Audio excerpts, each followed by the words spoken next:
Jangan lupa untuk subscribe YouTube channel Metro TV News dan nyalakan notifikasinya.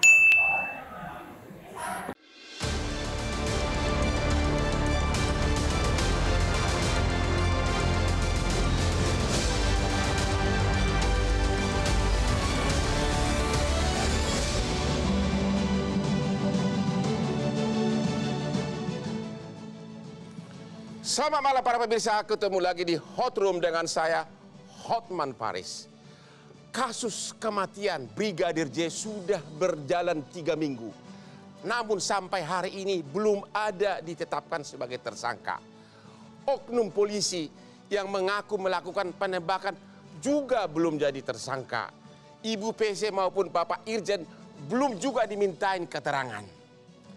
Sebagai perbandingan, dalam kasus pembunuhan kopi sianida Jessica, sama sekali tidak ditemukan saksi fakta.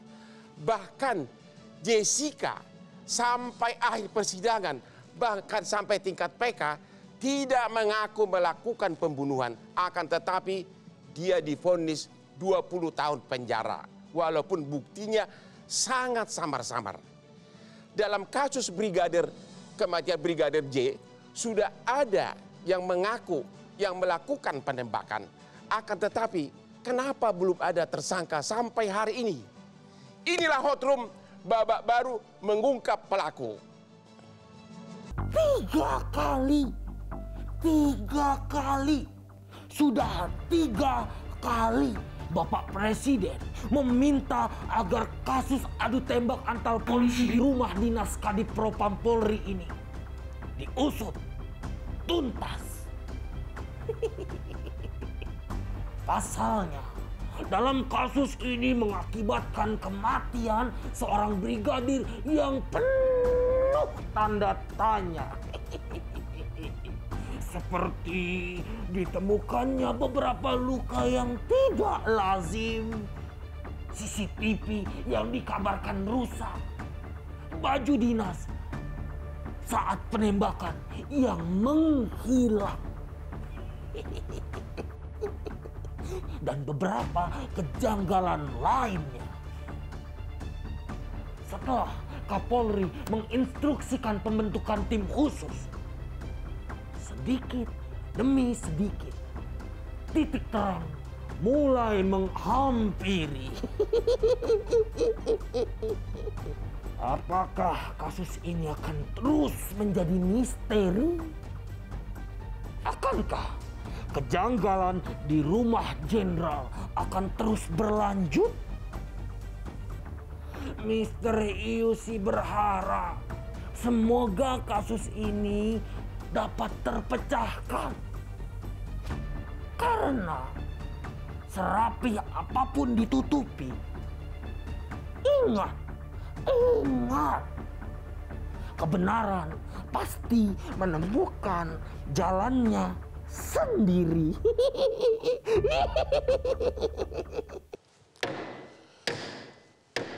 Babak baru dalam kasus ini karena 2 paramedik yang dikirim oleh keluarga korban menyaksikan autopsi kedua memberikan kesaksian dalam akte notaris bahwa yang ditemukan dalam tubuh korban bukan hanya korban penembakan, tapi ada tanda-tanda luka-luka lainnya. Inilah yang akan kita bahas dengan para narasumber yang hadir malam ini. Yang pertama, Bapak Johnson Panjaitan, kuasa hukum keluarga Brigadir Joshua. Selamat malam, Lai. Selamat malam, Lai Horas, Bah. Horas. Yang kedua, Bapak Ahmad Taupan Damani, Ketua Komnas HAM RI. Malam, Pak. Selamat malam, Pak Hotman. Yang sebelah kiri saya, teman dan musuh saya, Bapak Patra Mjen, kuasa hukum Ibu PC, istri Irjen Verdi Sambo. Selamat malam, Malam, Bang. Bos. Assalamualaikum. Waalaikumsalam. Yang berikutnya Bapak Beni J. Mamoto, Ketua Harian Kompolnas. Selamat malam, Bapak. Selamat malam. Sudah kita undang pihak kepolisian dan tim khusus, namun berhalangan hadir semuanya di acara ini. Oke, sebelum kita membahas, saya sukses jadi pengacara membahas kasus, selalu didahului dengan minum kopi. Oh no. Ini bakal terungkap nih siapa pelakunya nih. Oke? Untuk itu kita akan lihat dulu yang pertama video dari pernyataan Bapak Jokowi. Ya, proses hukum harus dilakukan. Usut tuntas. Buka apa adanya. Jangan ada yang ditutup-tutupi. Transparan. Udah. Terima kasih, Bapak. Penting untuk agar masyarakat tidak ada keraguan-raguan terhadap peristiwa yang ada. Oke, berikut ini ada grafis yang adalah kutipan dari isi akte notaris dari kesaksian 2 paramedik yang dikirimkan oleh keluarga korban waktu autopsi kedua. Mari kita lihat apa kesaksian mereka yang dituangkan dalam akte notaris. Walaupun hasil autopsi resmi belum keluar. Nah, ini nih, luka tembakan tembus ke hidung, luka tembakan tembus ke bibir, luka tembakan dari dada tembus ke bagian belakang, 4 lubang di dada yang diduga bekas tembakan. Terdapat luka terbuka di bagian bahu yang dagingnya hampir terkelupas. Lengan bagian bawah yang patah, namun belum diketahui apa penyebabnya. Ada 6 retakan di tengkorak. Terdapat sobekan di bawah mata. Beberapa organ seperti pankreas, kantong kemih tidak ditemukan. Ditemukan patahan-patahan di sekitar kuku jari kelingking. Patahan-patahan di sekitar jari kelingking dan jari manis. Inilah kesaksian 2 paramedik yang menghadiri autopsi kedua yang dikirim oleh keluarga korban. Maka pertanyaan saya pertama kepada Bapak Patrajen, kalau ternyata nanti hasil autopsinya tidak jauh berbeda dengan ini, apakah Anda masih berpendapat bahwa ini murni penembakan atau pembunuhan? Yang pertama, saya hadir di sini mewakili selaku kuasa hukum dari Ibu PC, istri Irjen Verdi Sambo. Ya. Oleh karenanya pertanyaan itu ya menurut saya bukan pertanyaan bagi saya tapi seluruh masyarakat. Karena masyarakat seperti tadi kita sudah lihat statistik ingin tahu apa terjadi sebenarnya dan diusut tuntas. Nah, saya garis bawahi tadi ya, Presiden Jokowi menyampaikan usut tuntas itu kan ada 2 sekarang ya, yang mau diusut tuntas itu baik satu laporan pembunuhan berencana, kemarin kebetulan saya ketemu di Mabes sama Bang Johnson ya. Yang kedua jangan lupa ada juga laporan dugaan kekerasan seksual. Ya. Nah, oleh karenanya yang mau saya sampaikan adalah kita ini dan Presiden Jokowi menandatangani ya pada 9 Mei 2022 yang disebut dengan Undang-Undang Nomor 12 tahun 2022 tentang tidak pidana kekerasan seksual. Ini di Indonesia ini hampir maju sekali dibandingkan Asia begitu. Nah, yang mau saya sampaikan adalah terkait laporan dari Ibu ya, terkait laporan ini juga sedang diproses hukum ya.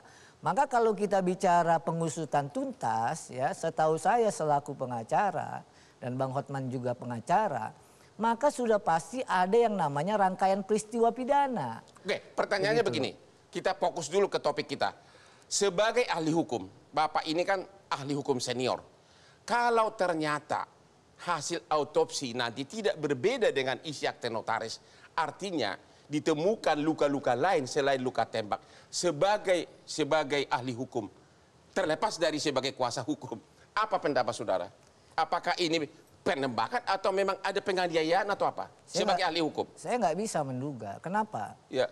Bahwa yang disebut dengan autopsi atau bedah mayat itu hanya salah satu alat bukti. Alat bukti itu hanya bukti surat nanti hasilnya. Cuman kalau untuk membuktikan sesuatu ya, tentu nanti ada yang namanya pembuktian di persidangan. Dan harus ada kesesuaian antara keterangan saksi mungkin ya dengan keterangan terdakwa dan juga bukti surat.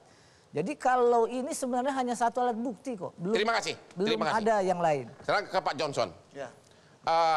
Ini 2 paramedik yang dikirim keluarga memberikan kesaksian bahwa selain bekas luka tembak ada luka-luka lain. Apa komentar Anda? Apakah ini masih murni penembakan atau penganiayaan atau pembunuhan? Yang pertama kita ngomong hukumnya dulu ya. Ya. Hukumnya kami baru saja terima tanggal 22 Juli soal SP2HP dari Mabes Ya. dan kemudian juga mereka memberitahukan kepada Kejaksaan Agung Ya. SPDP bahwa sudah dilakukan penyidikan kasus pembunuhan berencana pasal 340, pembunuhan 338, kemudian 351 penganiayaan berat, jungto pasal 55 dan pasal 56. Jadi sudah resmi naik ke tingkat penyidikan menjadi kasus pembunuhan berencana. Ya. Mulai kapan itu? Mulai tanggal 22 Juli. Dan kami baru saja diperiksa kemarin sebagai pelapor di Ya, Mabes. ya. Ya. Cuman pertanyaannya ternyata di SP2HP ini kemana saksi-saksi yang lain? Karena sekarang yang dipertontonkan itu kan seolah-olah pemeriksaan saksi sudah dilakukan oleh Komnas. Ya. Di mana yang lain-lain sudah diperiksa. Sementara kasus kami hanya keluarga saja yang sudah diperiksa. Ya. Selain itu juga kami menanyakan, Ya. karena tidak ada di SP2HP, HP korban kemana, Ya. berserta dengan nomornya 4, baju korban, celana dalamnya dan lain sebagainya itu kemana? Mereka tidak bisa jawab. Pertanyaannya ini bagaimana Jadi penyidikan yang kayak begini? ada dua kasus. Satu kasus pembunuhan berencana sudah resmi tingkat penyidikan. Ya, Kalau kasus kekerasan sosial gimana? kekerasan seksual saya tidak tahu. Itu ada 3 sebenarnya. Ya. Walaupun secara hukum ada 4 ya. Ya. Yang pertama adalah pelecehan seksual ya. Ya. Satu lagi ancaman pembunuhan. Ya. Baru ada Komnas HAM di mana keduanya ini kan kompetensinya berbeda-beda. Ya. Sementara kami ini penyidikan, makanya sudah juga melibatkan pemberitahuan ke Kejaksaan Agung. Jadi prosedurnya Jadi sudah jelas. resmi laporan pembunuhan berencana sudah naik ke tingkat penyidikan. Ya. Walaupun junto. Junto. Oke, kita istirahat dulu, kembali lagi sesudah yang berikut ini.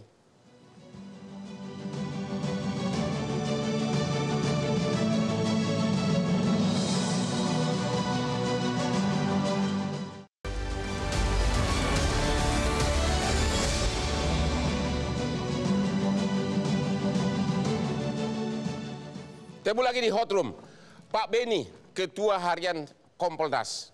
Ada 2 pertanyaan. Yang pertama, kenapa sampai hari ini Ibu PC dan Pak Irjen belum diperiksa atau diminta keterangan? Yang kedua, kalau ternyata, Bapak kan polisi senior, kalau ternyata hasil otopsi kedua tidak jauh beda dengan isi akte notaris kesaksian 2 paramedik yang menyatakan bahwa selain luka tembak ada juga luka-luka lain. Apakah Bapak setuju bahwa ini memang pembunuhan berencana atau apa? Yang pertama perlu kami sampaikan bahwa di samping kita mengikuti statement di media Ya. dari LPSK berkaitan dengan Ibu Putri, kenapa belum ditangani dan sebagainya. Untuk Pak Sambo kami sudah menanyakan ke via tim sus, sudah dimintain keterangan. Sudah? Sudah dimintain Oh, sudah keterangan. dimintai keterangan. Karena memang kerja-kerja tim sus ini kan tidak kemudian hari-hari harus dilaporkan, Oke. harus dipublikasikan. Jadi Pak Irjen sudah dimintai keterangan. Sudah. Ibu PC? Belum, karena pertimbangan tadi kondisi psikologis. Kondisi, oke. Ya. Nah kemudian dalam kaitan dengan hasil otopsi, Ya, kita semua membaca di media ya, statement dari Prof. Budi Sampurno. ya, Beliau menjelaskan hal-hal yang menyangkut tentang prosedur SOP dari otopsi, khususnya otopsi ulang. ya. Ketika publik bertanya kenapa otak ditaruh di perut, kemudian kenapa ada bagian yang tidak ada dan sebagian, di situ sudah jelaskan. Artinya begini, menurut saya ketika kita mau membahas sesuatu yang menyangkut kepakaran atau kompetensi tertentu, ini yang bicara harusnya yang punya kompetensi. Nah, di sini tentunya dokter masing-masing yang menangani itu dengan kepakarannya ada prosedur yang harus ditempuh. Nah, Oke. dalam konteks ini Pertanyaannya begini, Pak. Kalau terlepas dari prosedur, kalau hasil otopsi, kalau ya, jelas-jelas menyebutkan bukan hanya luka tembak, tapi ada luka lain. Pendapat Bapak bagaimana? Kalau ini hasil otopsi ini, Ya. andaikan itu, Pak. ya, pendapat saya Ya, kembali kita pada pernyataan atau pendapat dari pakar ya, forensik. ya, Kemudian untuk mengkaitkan itu kaitannya apakah pembunuhan atau tidak harus dirangkaikan dengan keterangan saksi. ya, Kami sendiri komunikasi dengan via tim khusus bahwa mereka kerja siang malam Ya. Bahkan gelar sampai jam 2 pagi untuk percepatan proses. Ya. Marilah kita tunggu, mudah-mudahan dalam waktu tidak terlalu lama sudah akan ada progresnya dan akan diumumkan resmi oleh Ya, via. Saya tanya, karena tadi Pak Beni bilang ini percepatan sudah diperiksa ya. Lain tadi saya kira mengutip apa yang dijelaskan oleh Baradae di Komnas. Apakah Baradae sudah diperiksa pro justisia oleh tim khusus itu sampai karena resmi SP2HP-nya nggak ada. Jadi pertanyaan ini harus dijawab secara prosedur hukum. Oke, kalau gitu kita tanya Pak Beni, apa yang Bapak tahu apakah Baradae sudah diperiksa secara pro justisia? Artinya sebagai terlapor di sini. Dan mengakui bahwa dia menembak. Apakah sudah diperiksa? Bagaimana menembaknya? Yang pertama kami ingin sampaikan bahwa keberadaan tim khusus ini yang pertama untuk mendalami apa yang sudah dilakukan ketika proses penyidikan dilakukan oleh pihak Polres. Ya. Kemudian naik ke Polda Metro. Pendalaman ini untuk memastikan apakah prosesnya sudah benar sesuai SOP dan sebagainya. Artinya Baradae sudah diperiksa oleh tim khusus ini? Sudah didengar keterangannya. Sudah dengar keterangan. Gimana? Sudah didengar keterangannya berarti apakah itu sudah masuk penyidikan atau penyelidikan? Karena kalau semua yang dijelaskan oleh Pak Beni Mamoto atas nama Kompolnas seolah-olah ini semua diawasi, saya kira kejadiannya nggak berlama-lama kayak begini. Sudah 3 minggu ini semuanya Dan belum jelas.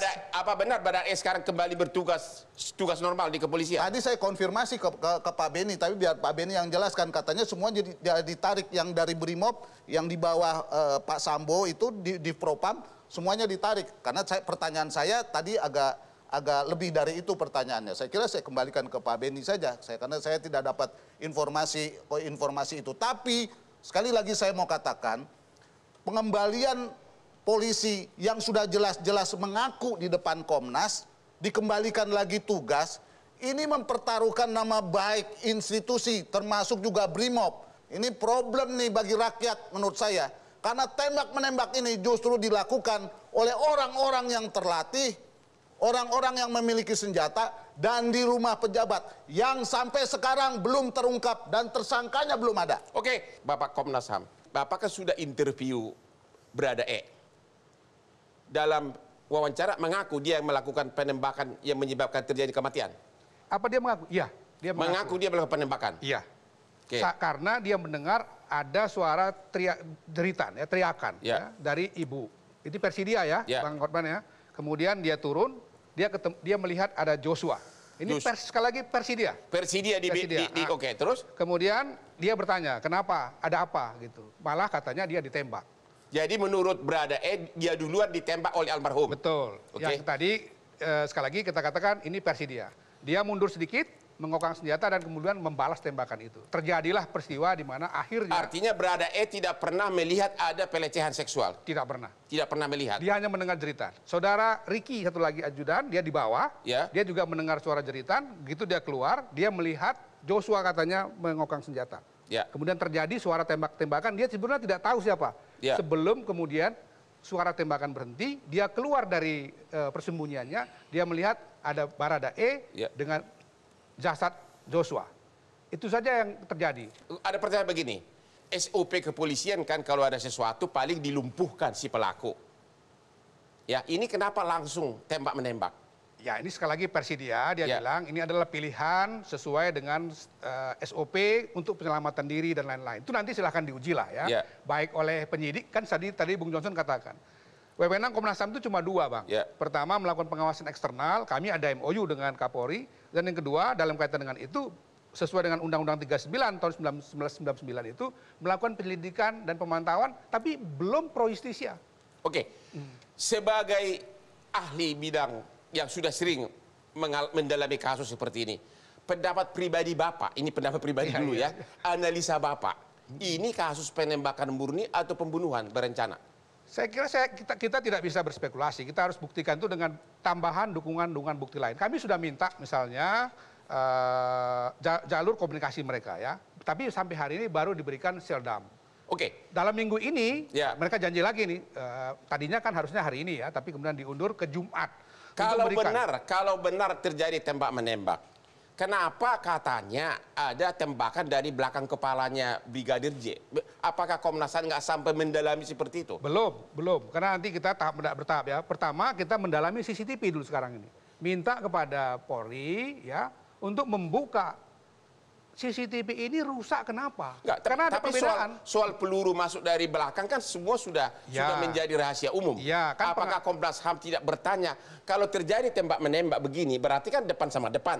Ya. Kok bisa peluru masuk dari belakang kepala? Apakah ada orang lain? Bukan, menurut dia sekali lagi menurut Baradae setelah tersungkur maka dia tembak lagi begitu dengan orang yang sudah tersungkur pun ditembak. Iya, soal nanti itu benar apa tidak berdasarkan SOP. Seandainya peristiwa itu benar, nanti silahkan di. Jadi apakah Komnas HAM bertanya berarti memang benar-benar ada niat menghabiskan nyawanya? Karena udah dia, tersungkur masih ditembak. Menurut dia dalam situasi dia mempertahankan keselamatan dirinya. Itu kan jawaban dia. Oke. Kita belum sederhana saja. Apa tanggapan Anda gimana? Udah gimana? Apa memang betul dia nembak? Belum saya tentu, juga kan? kaget ini kan. Kami mengajukan prarekonstruksi. Nggak didengar-dengar. Seolah-olah ini apa yang dijelaskan oleh Komnas ini prarekonstruksi atau konstruksi. Sementara Pak Benny Mamoto bilang ini semua nanti ujungnya ke pengadilan. Lah kalau mau ke pengadilan aja barang buktinya juga dulu harus disita, diproses dulu ke forensik, kemudian dimintain BAP dari ahli, ya kan? Baru dimajukan menjadi berkas dan itu semua diteliti oleh kejaksaan apakah ini P21 nanti diterima atau tidak, baru dibuat penuntutannya. Kami aja minta prarekonstruksi aja nggak didengar. Kok ini sepertinya kayak ada rekonstruksi atau prarekonstruksi, padahal ketua bilang ini belum pro justisia loh di Komnas. Jadi ini bagaimana taruhannya adalah bisa saja bukan seperti yang dikatakan kasus Jessica. Ini bisa peradilan sesat atau efeknya ini bisa jadi dakwaannya lemah, ngaco atau apa segala macam. Taruhannya bisa peradilan sesat. Negara ini bukan hanya polisi taruhannya. Penegakan hukum di negara kita ini bagaimana? Jadi, mana di Komnas HAM? Jadi Bang Hotman ya, seperti tadi saya katakan. Jadi itulah dia fakta yang baru bisa kita dapatkan. Ya. Karena itu pertanyaan pertama. Kalau saya mau bertanya dengan pertanyaan yang katakanlah investigatif, apakah benar CCTV-nya rusak? Itu harus dijawab. Ya. Yang kedua, kalau dia memang benar rusak misalnya, apakah dia rusak secara alami saja, misalnya karena mungkin sudah tua atau apa, atau ada yang merusak? Kan itu harus dijawab. Nah, kemudian yang berikutnya adalah soal alat-alat komunikasi yang lain yang harusnya tadi diberikan pada hari ini di Komnas HAM, tapi akan diundur pada hari Jumat. Ini akan menjawab semua. Oke. Kita istirahat dulu dan kembali setelah yang berikut ini.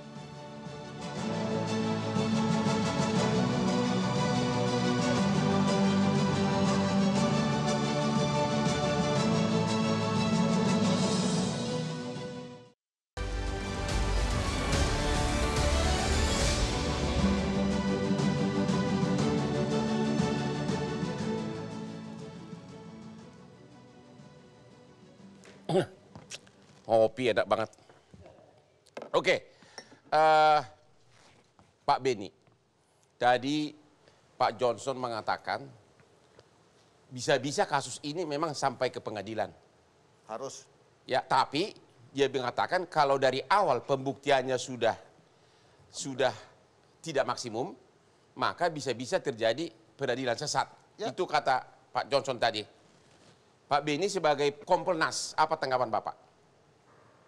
Yang pertama, saya justru kaget tadi Pak Johnson bilang SP2HP dan sebagainya. Karena pada saat gelar awal kami hadir dengan tim penyidik dan sebagainya. Dibuka ruang seluas-luasnya kalau ingin tahu perkembangannya, tanyakan langsung. Jadi bayangan kami semuanya sudah jalan. Artinya informasi itu akan diberikan tahapan perkembangannya ini. Itu yang tadi saya agak kaget. Coba dulu tanyakan langsung ke Pak Benny, apa yang menurut Anda ini bisa ke arah peradilan sesat? Pointernya coba tanyakan dulu ke beliau. Ujung dari semua ini, karena ini pidana, kan harus dibawa ke pengadilan. Oke, apa yang kurang sekarang ini? Apa yang Anda khawatirkan dari segi pembuktian? Kalau seluruh prosedur ini tidak ditempuh, dan yaitu apa? Mulai dari pengolahan TKP, sampai pengumpulan bukti-bukti dan menghubungkan satu sama lain, kita bukan mau menjawab seperti kata Ketua Komnas. Kita harus menemukan kebenaran material lewat putusan pengadilan loh. Dan keadilan itu harus berdiri tegak serta kemanfaatan. Ini yang bukan belum, hanya yang membongkar. belum dilakukan apa? Bisa ponternya nggak tanya ke Pak Beni? Loh, yang pertama permintaan kita misalnya prarekonstruksi mereka jalan sendiri dan ternyata prarekonstruksinya tidak sesuai dengan seperti yang kami mohonkan, ya kan? Yang baru dipenuhi kan baru otopsi saja, ya kan? Kemudian juga barang-barangnya mana, ya kan? Kemudian juga handphone bagaimana, ya kan? Nah, seluruh prosedur-prosedur ini ternyata belum diterima. Dan saya mau ingatkan kepada Pak Beni, karena Pak Beni ini kan yang mengawasi. Katanya semua mau ditarik ke Mabes. Ternyata waktu prarekonstruksi, Pak, itu semua Polda. Makanya saya bilang, loh kok ini sekarang rekonstruksinya yang mana? Apakah pelecehan seksual, apakah pengancaman, ataukah laporan kami? Oh bukan. Bukan laporan Anda, tapi ini Polda Metro Jaya dan ini adalah soal pengancaman, maksudnya tembak-tembakan. Ya. Kalau semuanya seperti kayak begini caranya, ini jauh, boro-boro transparansi. Pak Beni gimana jawabannya Ya, atas tadi keluhannya semuanya itu? Kami ingin meluruskan bahwa ketika prarekonstruksi waktu itu berkas memang masih di Polda Metro. Oke, berkas masih di Polda Ya, Metro. baru belakangan ini ditarik ke Mabes. Oke. Jadi jangan rancu antara prarekonstruksi yang Polda berarti dilaksanakan oleh penyidik Polda. Ya. Nah sekarang sudah ditarik semua ke Mabes dan soal komposisi tim kalau itu melibatkan anggota dari Polda itu hal yang biasa. Oke, Kalau begitu pertanyaan saya, kapan ditarik ke Mabes dan apakah Mabes melakukan penyidikan? Itu pertanyaan, karena tadi penjelasannya Pak Beni ngawasin seolah-olah teknis semua yang dilakukan adalah penyidik-penyidik. Maksudnya penyidik-penyidik ini kan Polres dan Polda. Apakah ini harus jelas Pak Beni? Karena kalau itu tidak jelas, maka menurut saya prosedurnya amburadul. Apa yang tidak jelas? Tanyakan ke Pak Beni. Ya itu tadi barusan Bang, pertanyaan kalau, saya. Bang ya, Gimana? kalau kita ini mengerti, paham, advokat itu paham ya. Itu sebenarnya semuanya udah jelas. Makanya kemarin itu tim kami datang ke Polda, contohnya untuk laporan ya. Laporan itu ya sudah berjalan. Tadinya di Polres ditarik ke Polda, lalu ditarik ke Mabes. Nah kemarin karena kami tahu prosesnya itu, makanya kami tanyakan sampai mana laporan ini ya, ke mana? Ke Dirtipidum. Ya. Nah, karena komposisinya ini ya ada juga penyidik dari Polres, ada juga dari Polda, ada dari Mabes. Ya. Supaya penyidikan ini ya bisa ada kesinambungan. Tapi yang saya mau tambahin ini ya, dalam peristiwa atau perkara rangkaian peristiwa ini ada juga yang paling bahaya buat Republik ini. Apa itu? Ya, kalau seorang istri jenderal saja melapor menjadi korban kekerasan seksual, ditangani prosesnya itu dengan tidak serius, sebagaimana amanat Undang-Undang 12/2002, coba bayangkan kalau istri petani, istri orang papa, istri orang miskin, ya makanya kami juga minta di situ ya diproses secara baik. Pertanyaannya, saya sudah dapat 2 SP2HP 2 ya. Itu tertanggal 22 Juli dan 25 Juli. Udah. Jadi menurut SP2HP yang diterima kami tertanggal 25 Juli ya, itulah kenapa kami datang menyampaikan permohonan kalau memang sudah dipanggil saksi-saksi, kalau sudah ada yang namanya hasil psikologi forensik, kalau sudah ada hasil yang namanya psikologi klinis, abang kan tahu prosesnya apa? Ya gelar perkara. pertanyaannya mengenai kekerasan seksual. Ya. Kan yang diduga pelaku kan almarhum. Kan sudah meninggal, berarti kalau kasus itu, selesai. Kalau itu kasus selesai. Case close. Kalau yang itu gampang dijawab oleh KUHAP. Itu. Penyelidikan itu untuk menyelidiki peristiwa. Penyidikan itu siapa pelakunya. Nah ternyata dalam perjalanannya tersangka meninggal dunia, kita pakai pasal 77 KUHP. Penuntutannya hapus. Tapi masyarakat perlu tahu, korban juga perlu tahu, kami kuasa hukum perlu tahu bagaimana laporan itu benar atau tidak. Itulah gunanya pertanyaannya penyelidikan. adalah, ya? Waktu melapor pelecehan seksual Ibu PC bisa. Tapi untuk diperiksa dalam kasus penembakan, kenapa sampai hari ini belum diminta keterangan? Kalau pertanyaan spesifik itu saya bisa jelasin. Apa itu? Ya. Pada saat pelaporan, Ya. maka klien kami itu tentu diverifikasi. Apakah benar melapor? Benar. Apakah itu dialami? Dialami. Berarti tidak trauma.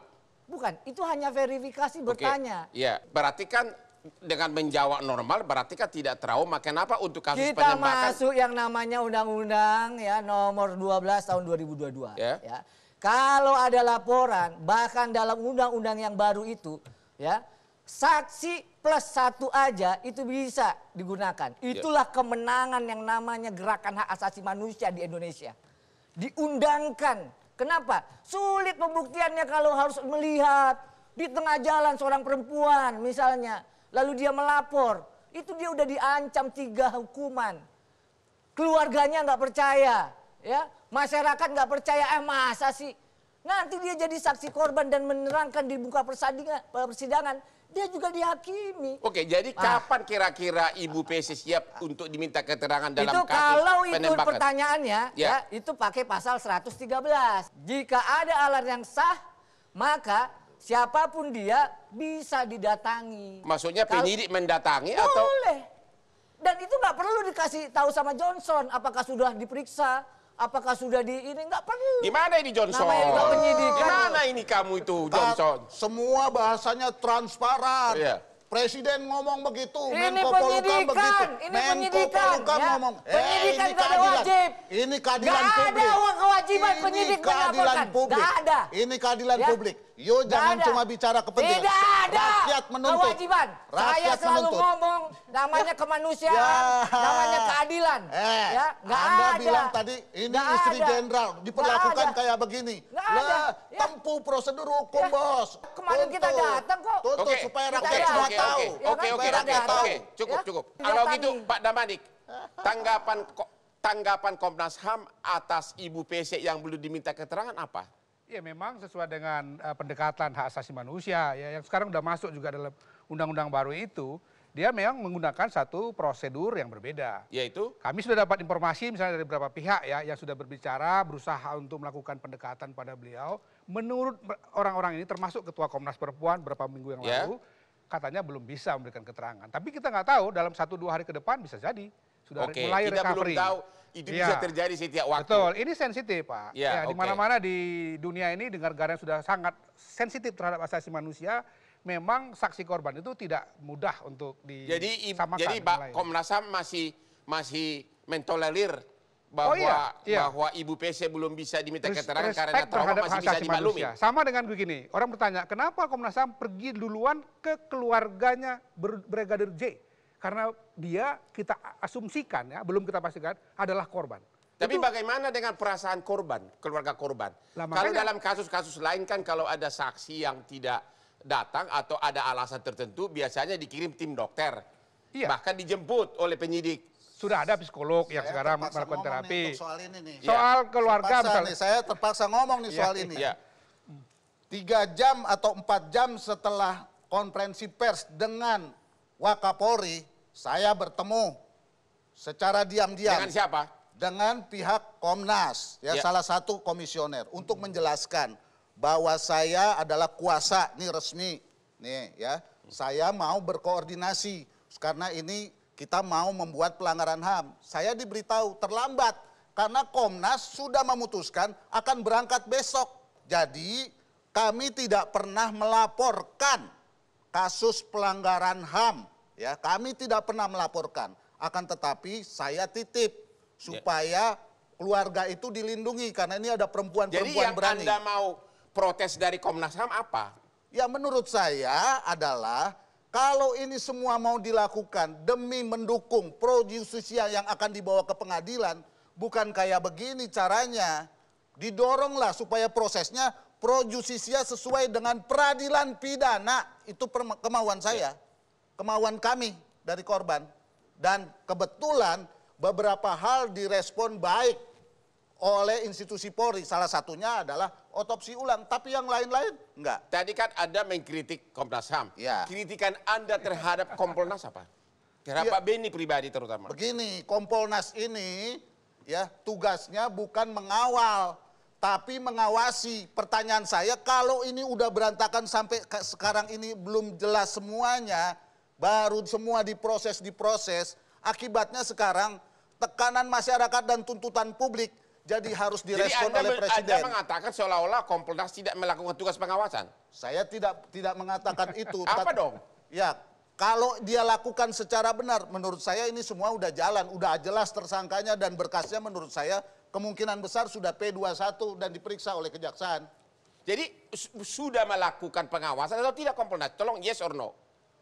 Lah kalau melakukan begini loh, pertanyaan itu agak sulit saya jawab karena yang dijelaskan selama rapat-rapat, misalnya Pak Beni bersama dengan Ibu Pungki berangkat ke Polres, ya kan? Itu berarti melakukan pengawasan. Tetapi inti apakah pengawasan itu telah dilakukan secara benar sehingga semuanya ini menjadi Menurut jelas? Anda? Ini belum semuanya jelas. Jadi jalankan jalankan pengawasan dan pengawalan, tapi ini tidak jelas. Makanya yang respon Presiden dan Menko Polhukam. Oke, kita istirahat lagi deh. Kita bahas lagi sesudah yang berikut ini.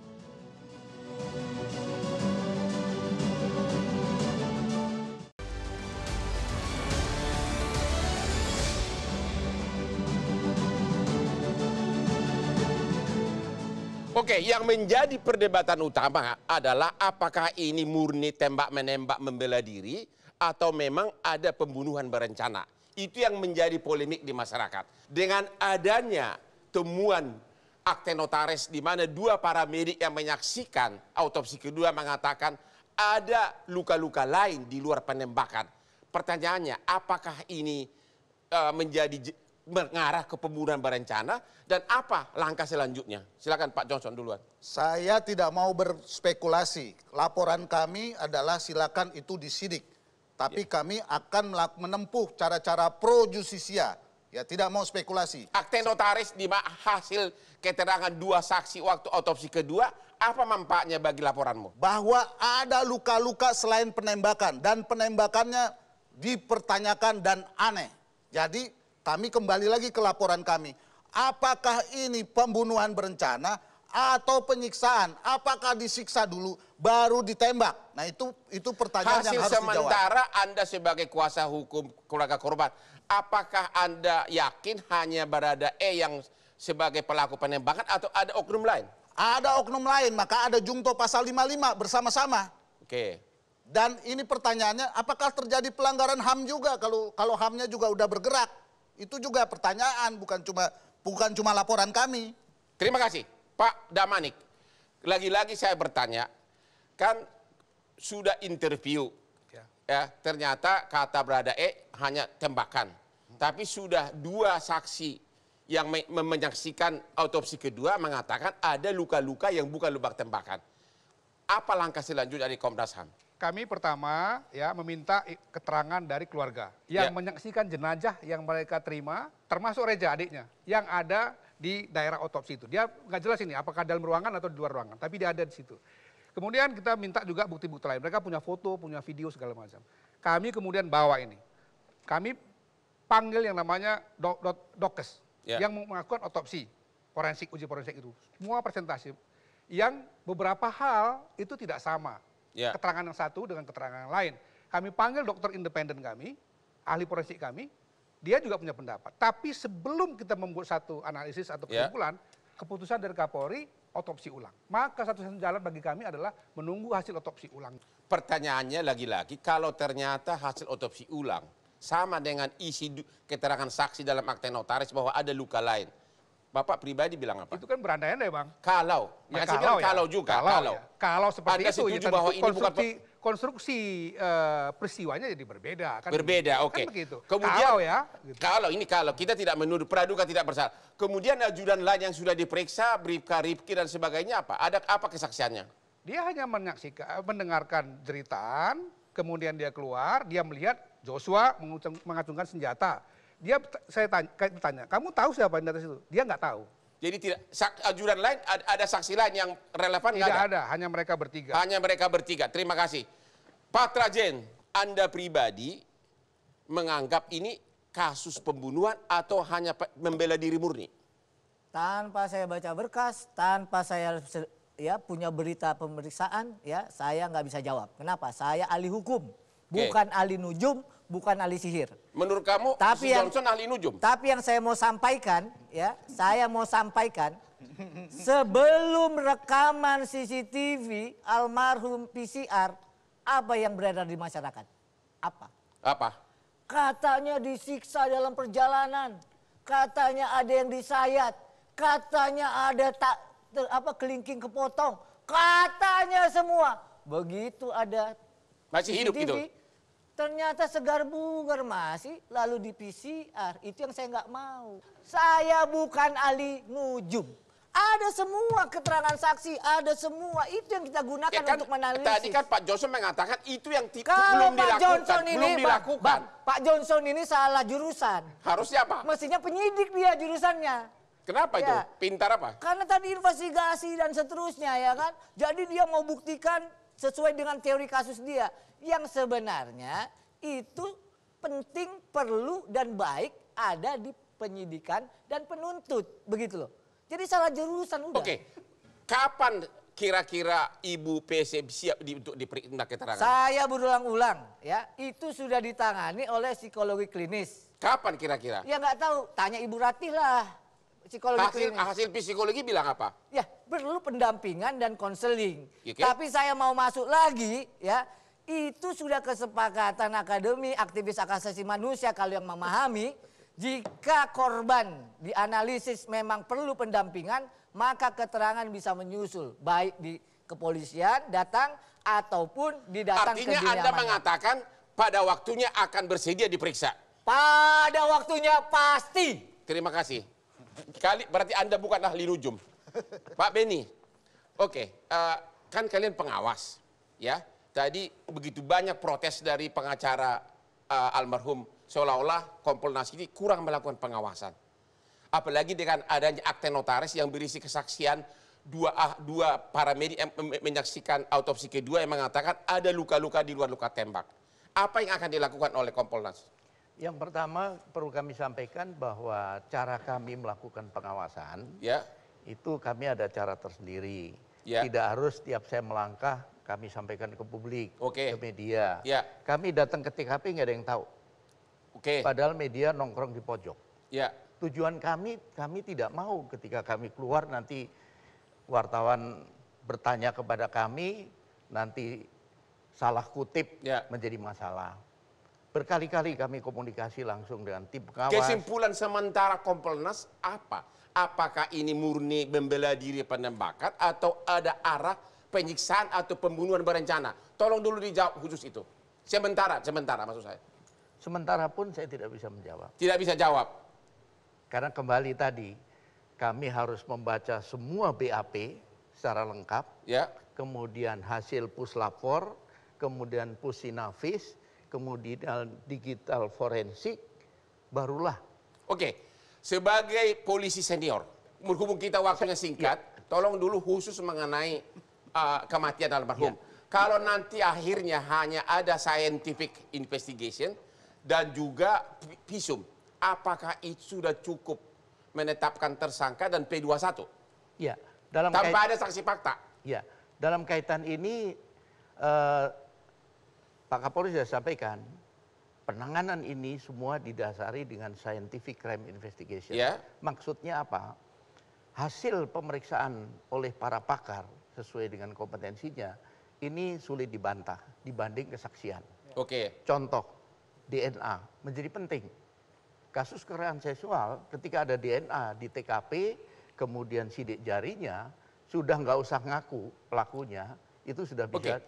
Pertanyaan saya terakhir adalah dalam kasus kopi sianida, ya, di mana Jessica tidak pernah mengakui melakukan pembunuhan, dia kena 20 tahun, buktinya sangat samar-samar. Dalam kasus Brigadir almarhum ini ada orang yang mengaku menembak, ya. Jadi apakah Bapak setuju bahwa buktinya jauh lebih kuat dari kasus kopi sianida untuk menetapkan tersangka? Kalau kopi sianida itu rangkaian peristiwa. Iya, tapi yang sama membuat sekali hakim yakin, maka ya, diputus. yang ini ada yang mengaku saya yang nembak. Bagaimana Pak? Jawaban saya. Jawaban Bapak sebagai polisi senior. Baik, mari kita tunggu dalam waktu dekat. Mari kita tunggu dalam waktu dekat. Oke. Mari kita tunggu dalam waktu dekat. Itulah kesimpulan memang kita semua menunggu dalam waktu dekat. Kita harus bersabar, tidak boleh menjadi ahli nujum, tidak boleh jadi pemarah.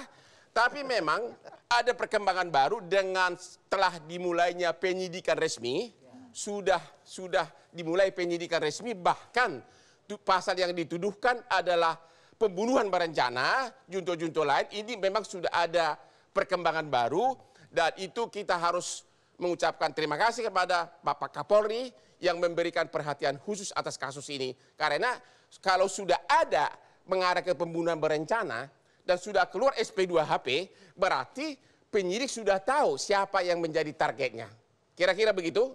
Kami juga sangat prihatin atas keluarga korban, dan juga mudah-mudahan Ibu PC dalam waktu dekat segera bisa dimintai keterangan agar kasus ini menjadi benar-benar pro justisia. Ya, demikianlah akhir dari diskusi kita malam ini. Terima kasih kepada semua narasumber. Jangan lupa menonton Hot Room hari Rabu jam 10 malam di Metro TV yang membahas hanya yang hot-hot.